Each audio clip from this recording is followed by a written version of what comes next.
Hello everyone, I hope you are having a nice time. आपने देखा ही होगा कि ट्रम्प एडमिनिस्ट्रेशन लगातार भारत पे अलग अलग तरह का एक्शन ले रहा है। तो हम लोग उसी पे बात करेंगे। ट्रेड एंड टैरिफ रिस्ट्रिक्शन के बारे में यहाँ बात करेंगे। तो 2019 में ही यूएसए ने हम लोग का जीएसपी स्टेटस छीन लिया था। तो उस समय ज़्यादा हम लोगों को कुछ खास नुकसान हुआ नहीं था। बट जो इस बार ट्रम्प प्रेसिडेंट बने हैं यूएसए का, वो अलग तरह का ट्रम्प बने। He is so different, he is harming us a lot.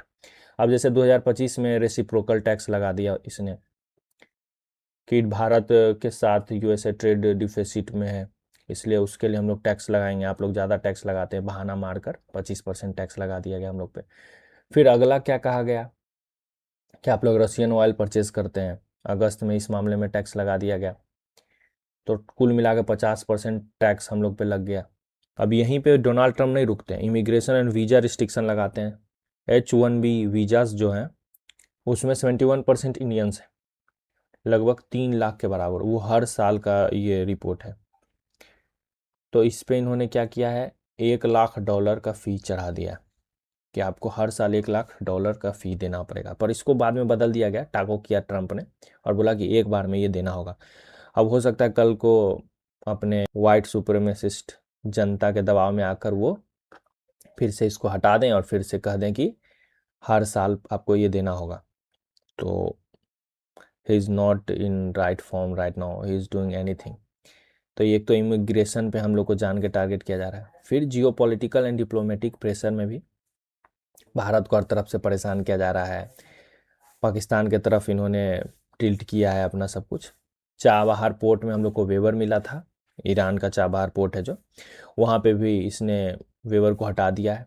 Public criticism और थ्रेट तो अलग तरह का हम लोग को मिल ही रहा है। भारत को टैरिफ किंग कहना या रसिया जो कर रहा है उसमें भारत दोषी है, भारत फंडिंग दे रहा है, ये सब कहना लगातार हम लोग को अटैक किया जा रहा है। तो ये कुल मिलाकर चीज़ें हैं जिस पे ट्रम्प ने हम लोग के खिलाफ एक्शन लिया भी हाल में। और इसका रीज़न क्या है? 41.8 बिलियन का ट्रेड सरप्लस इंडिया एंजॉय करता है यूएसए से, और ये बढ़ ही रहा था टाइम के साथ। पहले 35.32 बिलियन ही था, ये बढ़कर 41.18 बिलियन हो गया था। तो ये टाइम के साथ बढ़ ही रहा था ज़बरदस्त तरीके से। यूएसए को लगता है कि हम लोग टैरिफ किंग हैं, हम लोग ज़्यादा एंजॉय करते हैं ये सब। पर ऐसा है क्या? ऐसा है नहीं।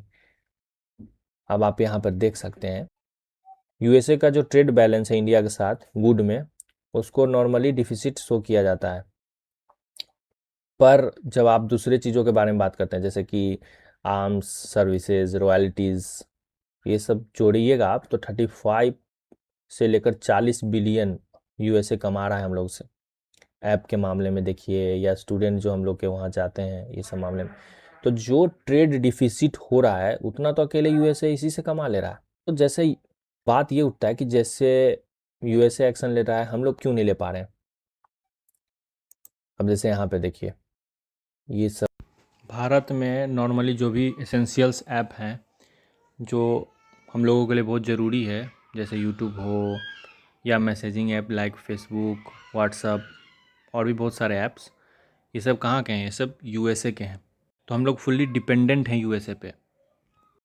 तो आप इसके खिलाफ कुछ कर सकते हैं क्या? नहीं, यू हैव नो ऑप्शन, क्योंकि आपका कोई देसी ऐप है ही नहीं इन लोगों को रिप्लेस करने के लिए। अब देखिए भारत इसमें क्या कर सकता है। भारत को एक दिन दो दिन का स्ट्रेटजी गेम नहीं खेलना होगा, लंबा खेलना होगा। तो स्मार्ट निगोशिएशन में इंगेज करना होगा, डोमेस्टिक रिफॉर्म को स्ट्रेंथन करना होगा, जो कि थोड़ा मुश्किल है बट टाइम के साथ किया जा सकता है। अलायंस अलग अलग जगह से रखना होगा, जैसे कि आप ये देखिए रसिया चाइना जो भी हम लोग कर भी रहे हैं, चाइना से दोस्ती करने करके यूएसए पे प्रेशर बिल्ड किया जा रहा है। बट अभी भी हम लोग का जो रिटेलिएशन है वैसा है नहीं, क्योंकि हम लोगों को जब जब तक हम लोग स्वदेशी ऐप डेवलप नहीं करेंगे तब तक यूएसए पे प्रेशर नहीं बनेगा। You are having less option about this, so we have to work for that. अब देखिए इसी का एक एग्जांपल देते हैं, जापान का केस देखिए। जापान बहुत साल से यूएसए पे डिपेंडेंट है, 1951 से ही, है ना। तो देखिए इसके कारण 550 बिलियन इन्वेस्टमेंट के लिए तैयार हो गया था जापान यूएसए में। 15% टैरिफ, मतलब 10% टैरिफ घटाने के नाम पे इतना प्रेशर था, पर जापान पलट गया। क्यों? जापान इसलिए पलट गया क्योंकि भारत को देखा उसने रिटेलिएट करते हुए। तो एक जापान को इतना ताकत मिल सकता है एक आपके छोटे एक्शन से। अब देखिए, Japan has maintain stand against easy compromises. अब यहाँ से देखिए 406 बिलियन 2024 में 406 बिलियन अकेले यूएसए ने कमाया इसमें। तो यदि हम लोग स्टैंड लेना शुरू करें, हम लोग अपना ऐप डेवलप कर लें और यूएसए के खिलाफ स्टैंड लेना शुरू कर दें ऐप पे, तो ये जो 406 बिलियन है ना, इसमें बहुत सारा ऐसा देश होगा जो यूएसए के खिलाफ एक्शन लेना शुरू कर देगा। फ्रांस ही यूएसए से चिढ़ा हुआ है।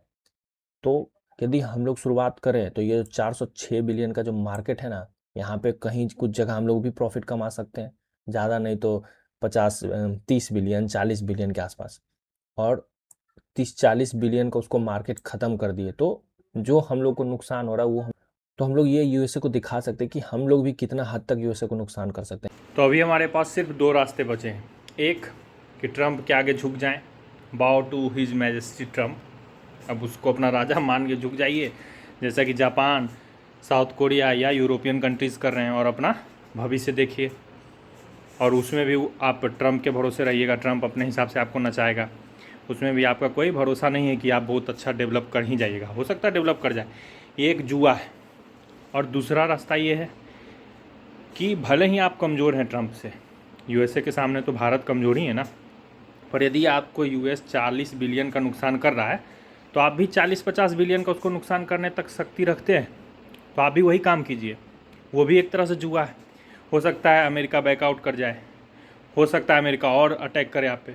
अब फैसला आपके हाथ में है कि आपको पेट पपी बनना है, जो अपने मालिक के आसपास रहता है, जिसके ऊपर कॉलर रहता है चिपका हुआ, और वो आरामदायक ज़िंदगी गुजारता है, बस उसके पास फ्रीडम नहीं होता। और दूसरा ऑप्शन है कि आपको वाइल्ड वुल्फ बनना है, जंगली भेड़िया, जो आज़ाद है पर उसका लाइफ रिस्की होता है, क्योंकि हर दिन उसको लड़कर शिकार करना पड़ता है, हर दिन खाने के लिए उसको लड़ना होता है। बस यही अंतर होगा कि आप आज़ाद रहिएगा। तो अब आपको ये देखना है कि आप पहला रास्ता चुनते हैं कि दूसरा रास्ता चुनते हैं। कमेंट सेक्शन में ज़रूर बताइएगा कि आप कौन सा रास्ता चुनेंगे। मैं तो दूसरे रास्ते के साथ जाता।